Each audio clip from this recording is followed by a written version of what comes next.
നമസ്കാരം. യുക്രൈൻ അധിനിവേശം 5ാം വർഷത്തിലേക്ക് കടക്കുമ്പോൾ റഷ്യൻ ഭരണാധികാരി വ്ളാഡിമിർ പുടിന്റെ സിംഹാസനം ഇളകുന്നതായി രാജ്യാന്തര മാധ്യമങ്ങളുടെ ഞെട്ടിക്കുന്ന റിപ്പോർട്ടുകൾ പുറത്തുവന്നു.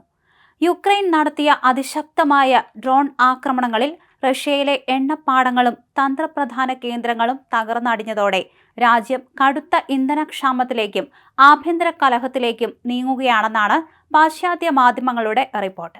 എന്നാൽ തോൽവിയുടെ വഴിയെ സഞ്ചരിക്കാത്ത പുടിൻ എന്തിനും തയ്യാറായേക്കും എന്നതാണ് ലോകത്തെ ആശങ്കപ്പെടുത്തുന്ന കാര്യം. കനത്ത തിരിച്ചടി നേരിടേണ്ടി വന്നാൽ യുക്രൈനെതിരെയും അവരെ സഹായിക്കുന്ന യൂറോപ്യൻ രാജ്യങ്ങൾക്ക് നേരെയും ആണവായുധം പ്രയോഗിക്കാൻ പുടിൻ തയ്യാറായേക്കുമെന്ന ആശങ്കയാണ് ലോകത്തിനുള്ളത്. ഇത്തരം കടും കൈകൾക്ക് തയ്യാറെടുക്കാൻ പുടിനുമേൽ ചിലർ സമ്മർദ്ദം ചെലുത്തുന്നു എന്നാണ് പാശ്ചാത്യ മാധ്യമങ്ങൾ സൂചിപ്പിക്കുന്നത്.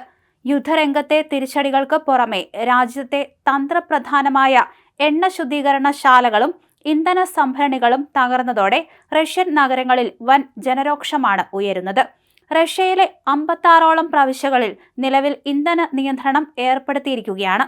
സോഷ്യൽ മീഡിയയിൽ പ്രചരിക്കുന്ന ദൃശ്യങ്ങൾ റഷ്യയിലെ കലുഷിതമായ അന്തരീക്ഷം വ്യക്തമാക്കുന്നുണ്ട്. പെട്രോൾ പമ്പുകളിൽ ക്യൂ തെറ്റിച്ചതിനെ ചൊല്ലി സ്ത്രീകൾ ഉൾപ്പെടെ തെരുവിൽ പരസ്യമായി ചീത്ത വിളിക്കുകയും കയ്യാങ്കളി നടത്തുകയും ചെയ്യുകയാണ്. തന്ത്രപ്രധാന ക്രിമിയൻ ഉപദ്വീപിൽ റഷ്യ കഴിഞ്ഞ ദിവസം അടിയന്തരാവസ്ഥ പ്രഖ്യാപിച്ചിരുന്നു. മേഖലയെ റഷ്യയുമായി ബന്ധിപ്പിക്കുന്ന 12 മൈൽ നീളമുള്ള ക്രിമിയൻ പാലത്തിന് നേരെ യുക്രൈൻ കടുത്ത ആക്രമണം നടത്തിയേക്കുമെന്ന അഭ്യൂഹങ്ങൾ ശക്തമാണ്. ഈ പാലം തകരുകയോ ക്രിമിയ പൂർണ്ണമായി കൈവിട്ടു പോവുകയോ ചെയ്താൽ രാജ്യത്തിന്റെ അഖണ്ഡത ചോദ്യം ചെയ്യപ്പെട്ടു എന്ന് ചൂണ്ടിക്കാണിച്ച് പുടിൻ ആണവായുധ പ്രയോഗം പോലുള്ള തീവ്രമായ തീരുമാനങ്ങളിലേക്ക് നീങ്ങിയേക്കുമെന്നാണ് പ്രതിരോധ വിദഗ്ധർ വിലയിരുത്തുന്നത്. സാമ്പത്തിക രംഗം തകരുകയും ഇന്ധന ലഭ്യത കുറയുകയും ചെയ്തതോടെ റഷ്യയിലെ ഭൂരിഭാഗം മേഖലകളിലും കടുത്ത നിയന്ത്രണങ്ങളാണ് ഏർപ്പെടുത്തിയിരിക്കുന്നത്. മോസ്കോ ഉൾപ്പെടെയുള്ള നഗരങ്ങളിലെ പെട്രോൾ പമ്പുകളിൽ ഇന്ധനത്തിനായി ജനങ്ങൾ തെരുവിൽ ഏറ്റുമുട്ടുന്നതിന്റെ ദൃശ്യങ്ങൾ പുറത്തു വന്നിട്ടുണ്ട്. രാജ്യത്ത് ചില ഇന്ധനക്ഷാമങ്ങൾ നേരിടുന്നുണ്ടെന്ന് പ്രസിഡന്റ് വ്ളാഡിമിർ പുടിൻ തന്നെ ആദ്യമായി പരസ്യമായി സമ്മതിച്ചു കഴിഞ്ഞു. ക്രിമിയയിൽ ഏതാനും ദിവസത്തേക്കുള്ള ഇന്ധനം മാത്രമാണ് അവശേഷിക്കുന്നതെന്നും റിപ്പോർട്ടുകളിൽ പറയുന്നു.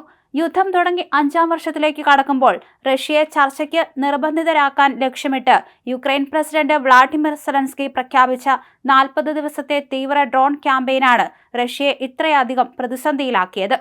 അതേസമയം റഷ്യയിലെ ഏറ്റവും വലിയ പൊതുമേഖലാ ബാങ്കായ സ്ബെർബാങ്കിന്റെ മേധാവി ജർമ്മൻ ഗ്രെഫ് യുദ്ധത്തിനെതിരെ പരസ്യമായി രംഗത്ത് വന്നത് റഷ്യയുടെ സാമ്പത്തിക പ്രതിസന്ധി വ്യക്തമാക്കുന്നതാണ്. യുദ്ധം മൂലമുള്ള ഭീമമായ സൈനിക ചെലവ് രാജ്യത്തിന്റെ സാമ്പത്തിക വ്യവസ്ഥയെ തകിടം മറിച്ചുവെന്നും പലിശ നിരക്കുകൾ കുതിച്ചുയരുകയാണെന്നും അദ്ദേഹം തുറന്നു പറഞ്ഞു. ഇവിടെയുള്ള എല്ലാവരെയും അലട്ടുന്നത് ഒരേയൊരു കാര്യമാണ്: എത്രയും വേഗം ഈ യുദ്ധം അവസാനിപ്പിക്കണമെന്ന് ആഗ്രഹിക്കാത്ത വ്യക്തി പോലും റഷ്യയിലുണ്ടാകില്ല, അദ്ദേഹം വ്യക്തമാക്കി.